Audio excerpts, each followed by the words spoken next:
హైదరాబాద్ బీకేగూడలో చిట్టీల పేరుతో మోసానికి పాల్పడ్డ నిందితుడు పుల్లయ్య ఇంకా పరారీలోనే ఉన్నాడు. వారం దాటినా ఇంకా నిందితుడు ఎక్కడున్నాడో తెలియలేదు. చిట్టీల పేరుతో 110 కోట్లకు పైగా వసూలు చేశాడు పుల్లయ్య. బాధితుల ఫిర్యాదుతో కేసు నమోదు చేసిన పోలీసులు పుల్లయ్య కోసం గాలిస్తున్నారు.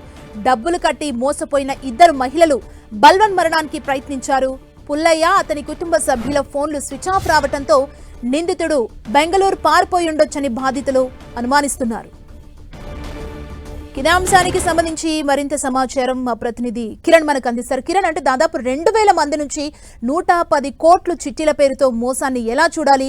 పోలీసులు ఏం చెప్తున్నారు? కేసు ఫైల్ చేసుకున్నారా? దర్యాప్తు ఎలా కొనసాగుతోంది?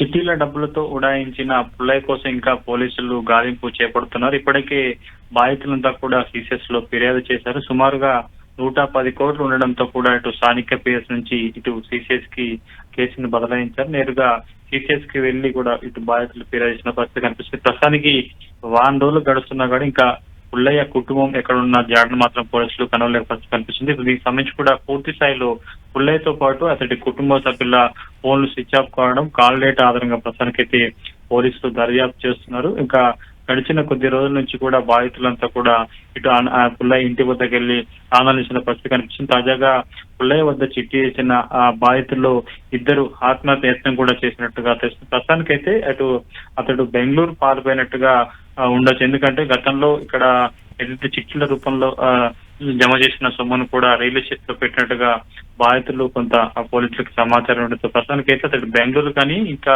ఎక్కడికైనా వెళ్ళాడా అన్న కొంత దర్యాప్తు చేసిన పూర్తి స్థాయిలో నలుగురు పుల్లయ్యతో పాటు అతడు ఫ్యామిలీ మెంబర్స్, భార్య, కొడుకు సంబంధించిన ఫోన్లు కలవకపోవడం, అలా సంబంధించిన ఎలాంటి వివరాలు లేకపోవడంతో కూడా ప్రస్తుతానికైతే పోలీసులు కొంత అతడి బంధువులకు సంబంధించి కూడా సమాచారం సేకరించే ప్రయత్నం చేస్తారు. ప్రస్తుతానికైతే వాళ్ళలో గడుస్తున్న ఈ కేసుకు సంబంధించి వాళ్ళు ఎటు వెళ్ళారు ఏం జాడలేకపోవడంతో ప్రస్తుతానికైతే బాధితులు ఒకవైపు ఆందోళన చేస్తున్నారు. దీనికి సంబంధించి కూడా పూర్తి స్థాయిలో ఇప్పటికే సిసిఎస్ లో సంబంధించిన ఒక టీం కూడా రంగంలోకి దిగినట్టుగా తెలుస్తుంది. పూర్తి స్థాయిలో కూడా దర్యాప్తు చేస్తున్నట్టు మరికొద్ది రోజుల్లో పుల్లయ్య చిట్టీల వ్యవహారం సంబంధించి కూడా పూర్తిగా వివరాలు బయటకు వచ్చే అవకాశం అయితే తెలుస్తుంది.